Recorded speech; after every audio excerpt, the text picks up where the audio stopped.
It is an honor to stand before you as I share some thoughts on a subject of building confidence and staying resilient in the face of adversity.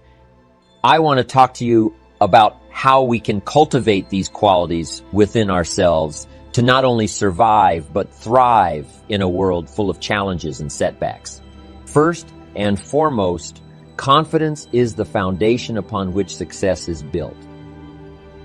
It is the unwavering belief in our abilities and the knowledge that we can overcome any obstacle that comes our way. Confidence is not something we're born with. It is something we develop through our experiences and mindset. We must learn to trust ourselves and our abilities, acknowledging that failures and setbacks are merely stepping stones on the path to success. The key to building confidence lies in taking action. Each step forward, no matter how small, reinforces our belief in ourselves. Remember, it is better to stumble forward than to stand still. Take risks, pursue your passions, and embrace challenges as opportunities for growth. By doing so, you will gain valuable experience and prove to yourself that you have what it takes to navigate the toughest of circumstances. However, it is important to recognize that adversity is an inevitable part of life. No matter how confident we are, we will face setbacks and obstacles along our journey. The true measure of our character lies in our ability to stay resilient in the face of adversity. Resilience is the power to bounce back stronger, wiser, and more determined than before. When faced with adversity, remember that it is not what happens to us that defines us, but how we respond to it. Embrace a positive attitude and refuse to be defined by temporary setbacks. Use these challenges as opportunities for growth and self-improvement. Remember, the darkest times often lead to the greatest breakthroughs. One of the most powerful ways to cultivate resilience is through the power of perspective. Train your mind to see setbacks as temporary and surmountable. Develop the habit of asking yourself, what can I learn from this experience? Focus on the lessons rather than dwelling on the failures. By doing so, you will develop the mental fortitude to overcome any obstacle that comes your way. Surround yourself with positive influences, people who inspire and uplift you.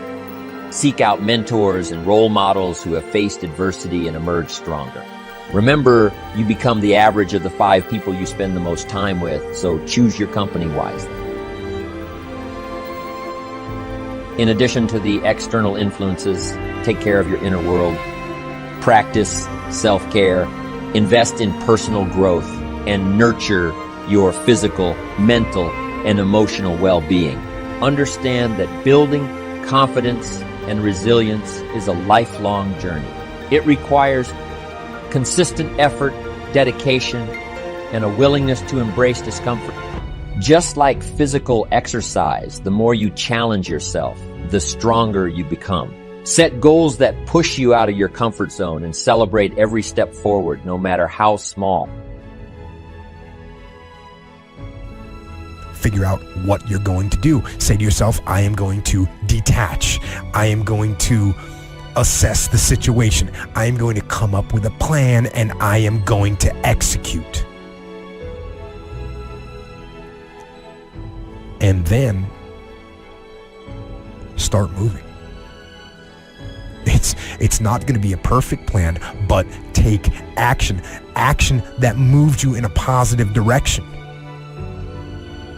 And if it ends up being the wrong direction, that's fine.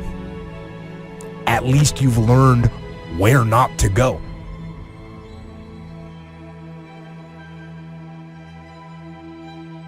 Learn how to handle the winters.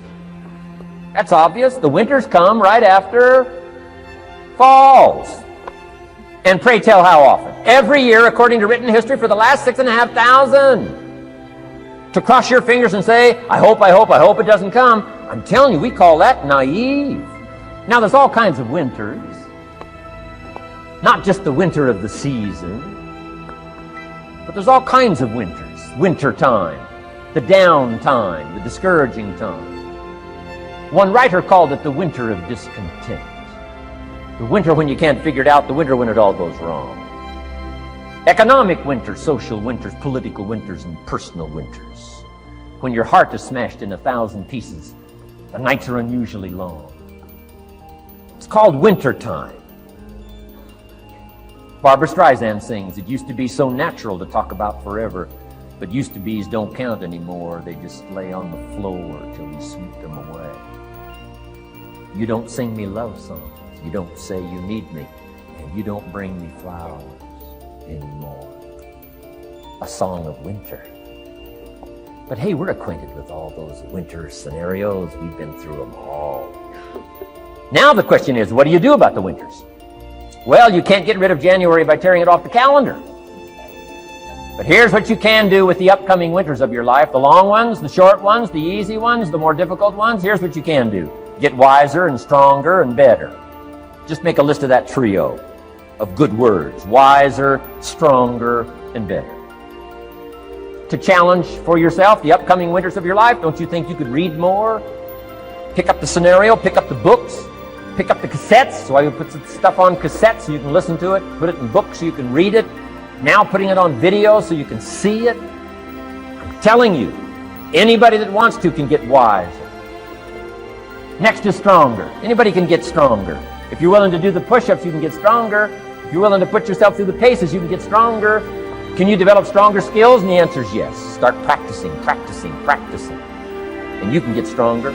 Can you get stronger in handling life situations? Of course.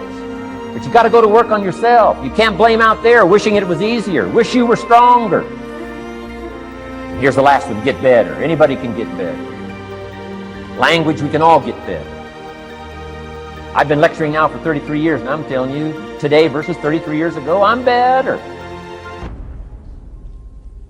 First time I gave a talk, I stood up, my mind sat back down. I mean, I've been through that whole deal. Opened my mouth, nothing came out for a while. My knees are banging together, the sweat's pouring off my face, I'm shaking like a leaf. It's called terror, in case you haven't tried it, those first attempts. But I'm telling you, I got through it, and I did it again, and I got through it, and I did it again, and I got through it. And now, of course, I can lecture for a few hours in one day. Anybody can get better. Develop the skills, okay? Handle the upcoming winters. Don't wish away the winters. That's called naive. Wish for the skills. Wish for the strength. Wish for the wisdom. Winter represents the harshest periods of our lives. It is when we face adversity, loss, and unexpected trials. But let me tell you, surviving the winters of life is not just about enduring. It is about thriving and emerging stronger on the other side. The first lesson we can learn from winter is to embrace the season. Just as winter has its unique beauty, the storms of life can teach us invaluable lessons. It is during these times that we discover our inner strength and resilience. Instead of resisting or resenting the challenges, embrace them as opportunities for growth and self-discovery. In the depths of winter, it is important to remember that spring always follows. The harshness of the season is temporary, and so are the challenges we face in life. It is in these difficult times that we must hold on to hope, knowing that brighter days are ahead. Have faith that the sun will shine again, and trust that you have the strength to weather the storm. Surviving the winters of life also requires adaptability. Just as nature adapts to the changing seasons, we must be willing to adapt our mindset and approach to challenges. Life is unpredictable, and sometimes our plans and expectations are disrupted. Instead of resisting the change, be flexible and open to new possibilities. Adaptability allows us to find alternative paths and seize opportunities that we may have otherwise overlooked. Another crucial aspect of surviving the winters of life is cultivating a support system. Just as trees in a winter forest stand stronger when they grow together, we too are stronger when we have a network of supportive and caring individuals around us. Surround yourself with people who uplift you, inspire you, and believe in your potential. Lean on them during tough times and offer your support in return. Together, we can weather any storm. During the winters of life, self-care becomes paramount. Take time to nurture your physical, mental, and emotional well-being. Engage in activities that bring you joy and replenish your spirit. Practice self-compassion and be kind to yourself. Remember, you cannot pour from an empty cup, so prioritize your own well-being as you navigate through difficult times. If you wish to be successful, study success. If you wish to be happy, study happiness. Happiness is not an accident. It is first a study, and then a practice. If you wish to be wealthy, study wealth. Would you like to guess how many people make wealth a study? Right, very few. Surely, since wealth and happiness and success are all values to cultivate, you would naturally assume that most people would make a careful study of them. Why they do not is yet another example of those aspects of life that fall into the category of mysteries of the mind. Remember, major keys to your better future are going to be ideas and information. If we have any lack, it is not because we lack money or opportunity or resources. It is because we lack ideas that have taken form from information. Many years ago, I learned that some of the best advice ever given comes from the Bible. There's a phrase in that amazing book that says, "If you search, you will find." So that is the way to discover ideas and life-changing information. Search. In order to find, you must search. You must go to the seminars and to the training classes. You must listen to the cassette programs that can give you breakthrough ideas. You must go and engage in conversations with people of substance. You must go looking, go searching. Rarely does a good idea interrupt you. And as you make a diligent search, you will find just the ideas you need. Now, here is the next key word in the process of seeking information that can change your life, and that word is capture. When you find a good idea, capture it. Don't trust your memory. Capture everything. Write it down. Record it. This is one of the reasons why we have put this program on cassette tapes, to capture the ideas. As a serious student of wealth and happiness, I would encourage you to make use of a journal as a gathering place for all the ideas that come your way. I consider personal journals to be one of the 3 treasures a wise person will leave behind. Here are those 3 treasures. One is your photographs. Take a lot of pictures. Being able to capture the event in a fraction of a second is a phenomenon of the 20th century. And how easy it is to take phenomena for granted. I've gone to Taiwan to lecture 3 times in the last 3 years. On my last trip, there were about 1,000 people in attendance for a weekend seminar.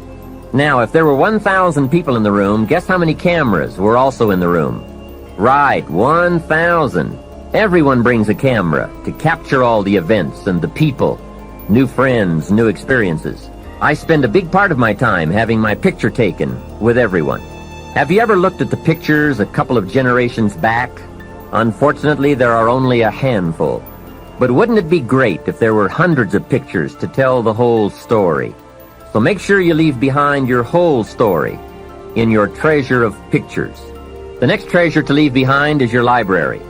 All the books you have chosen. Books well read, well underlined, with notes and observations and reflections you have written in the margins. The books that have helped shape your philosophy and the values of your life. That is a treasure, your library. And your listening library, too. All these terrific cassettes. They are a treasure. The third treasure to leave behind is perhaps the most important. And that is your journals, containing all the ideas you have captured in your lifetime. Business ideas, social ideas, culture ideas, investment ideas, lifestyle ideas. Can you imagine the value these journals would have? They will certainly be more valuable to leave behind to your children than your couch.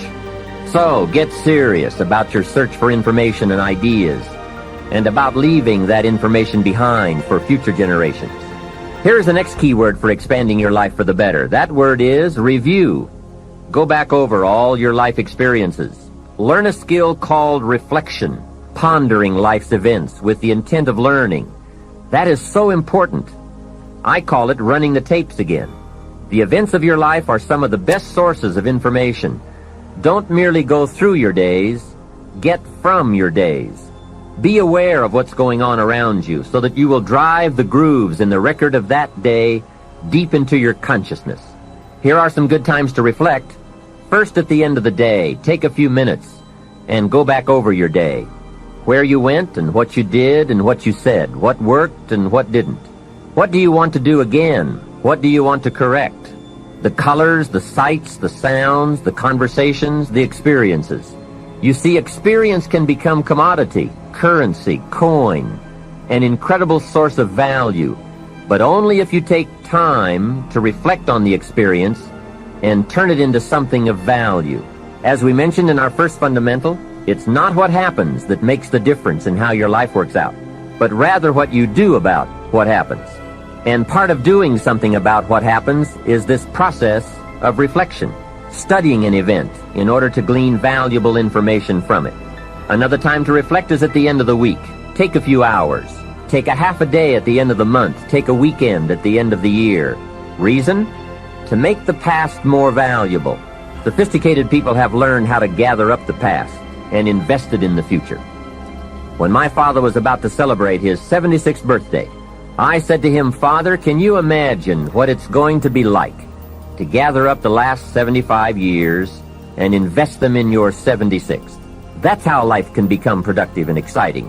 Not just living one more year, but gathering up the years and investing them in the next one." By reflecting, you can gather up all the conversations you have ever had and invest all that you have learned and all that you have felt in the next conversation. Gather all your experiences and invest all that you have learned and felt in your next experience. And the more value, the more substance, the more information, the more wisdom you can gather from all of your yesterdays, the more exciting your future becomes. Probably all of us already know all that we need to know in order to make our lives turn out the way we want, except for one thing: how to gather what we've learned in order to invest it in what we want to become. So start a new discipline that can lead to wealth and happiness. Find out how things work. Never let it be said you didn't find out. Now let me give you a qualifying phrase. You may not be able to do all you find out, but make sure you find out all you can do. So make your own life one of your most important studies. And in studying your own life, be sure to study the negative as well as the positive, your failures as well as your successes. Our so-called failures serve us well when they teach us valuable information. They're frequently better teachers than our successes. One of the ways we learn how to do something right is simply by doing it wrong. Doing it wrong is a great school for learning. Now I would suggest that you not take too long. If you've done it wrong for 10 years, I wouldn't suggest another 10. But what a close at hand and emotionally impactful way to learn from your own experiences. When I met Mr. Schoaf, I had been working 6 years. I started when I was 19, and when I met him, I was 25. He said to me, "Mr. Rohn, you have been working now for 6 years. How are you doing?" I said, "Not very well." He said, "Then I suggest you not do that anymore. 6 years is long enough to operate the wrong plan." Next he asked, "How much money have you saved in the last 6 years?" I said, "Not any." He said, "Who sold you on that plan 6 years ago?" What a fantastic question. Where did I get my present plan that wasn't working well? Hey, everyone has bought someone's plan. The question is, whose? Whose plan have you bought? Now, those initial confrontations as you come to grips with your own past experiences may be a little painful at first, especially if you have made as many errors as I did. But think of the progress you can make when you have finally confronted those errors by becoming a better student of your own life. Now, the next way to learn is from other people's experiences. And remember, you can learn from other people whether they have done it right or wrong. You can learn from negative as well as positive. The Bible is such a great book because it is a collection of human stories on both sides of the ledger. One list of human stories is called examples. Do what these people did. And the other list of human stories is called warnings. Don't do what these clods did. What a wealth of information. What to do and what not to do. I think it also means, however, that if your story ever gets in somebody's book, make sure they use it as an example, not a warning. There are 3 ways to learn from other people. The first is to listen to the cassettes and read the books by and about people who've accomplished great things. All the successful people I know and work with around the world are good readers. They just read. They are so curious that they are driven to read because they just have to know. It is one of the things they all have in common. Here's a good phrase: all leaders are readers. And they use cassette programs too, especially while they're in the car or during other times when they can't read. Cassettes can help all of us easily pick up new ideas and new skills. Did you know there are cassettes and books on how to be stronger, more decisive, a better speaker, a more effective leader, have a better effect on other people, become more loving, develop personality, get rich, develop influence, become sophisticated, and people don't use them? How would you explain that? Did you know that hundreds of successful people have written their stories in books and told how they did it on cassettes like this, and people don't want to listen? How would you explain that? The guy's busy, I guess. He says, well, yeah, if you worked where I work, by the time you struggle home, it's late. You've got to have a bite to eat, watch a little TV, and get to bed. You can't stay up half the night and read. And this is the guy that's behind on his bills. He's a good worker, hard worker, sincere. But remember, you can be sincere and work hard all your life and wind up broke, confused, and embarrassed. You've got to be better than a good worker. You've got to be a good reader, a good listener. At least you could hear a good cassette on the way home, right? Now, you don't have to read or listen to educational cassettes half the night. Although if you're broke, it's a good place to start. But here is all I ask, just 30 minutes a day. That's all. Stretch it to an hour if you can, but at least 30 minutes. Half rich isn't bad. 30 minutes. Hear or read something challenging, something instructional, at least 30 minutes a day. And here's the next key. Every day. Don't miss. Miss a meal, but not your 30 minutes. Hey, you can get along without some meals, but you can't get along without some ideas, examples, and inspiration. There's a Bible phrase that says, humans cannot live on bread alone, or food alone. It says the next most important thing to bread is words. Words nourish the mind. Words nourish the soul. Humans have to have food and words to be healthy and prosperous. Make sure you have a good diet of words every day. I told my staff one day, some people read so little they have rickets of the mind. And also remember, to properly feed the mind, you must have good balance. Don't just read or listen to the easy stuff. You can't live on mental candy. Here is a thought. Why not call good books and cassettes tapping the treasure of ideas? That's it, tapping the treasure of ideas, like you're doing with this program. And if somebody's got a good excuse for not tapping the treasure of ideas for at least 30 minutes every day, or spending the money and getting the books and cassettes, I'd like to hear it. Some excuses you wouldn't believe. I say, John, I've got this gold mine. I've got so much gold, I don't know what to do with it all. Come on over and dig. John says, I don't have a shovel. I say, well, John, get you one. He says, do you know what they want for shovels? Hey, invest the money. Get the cassettes and books. The best money you can spend is money invested in your self-education. Don't shortchange yourself when it comes to investing in your own better future. Mr. Schoaf got me started on my library when I first met him. He said to me, become self-educated. Standard education will get you standard results. Check those numbers and see if that's what you want. And if it isn't, if you want something better than standard, you must become self-educated. So I went to work on my library, and I now have one of the best. Need a little pick-me-up today? Welcome to the new Fresh Motivation app, where you'll find daily motivation, daily quotes.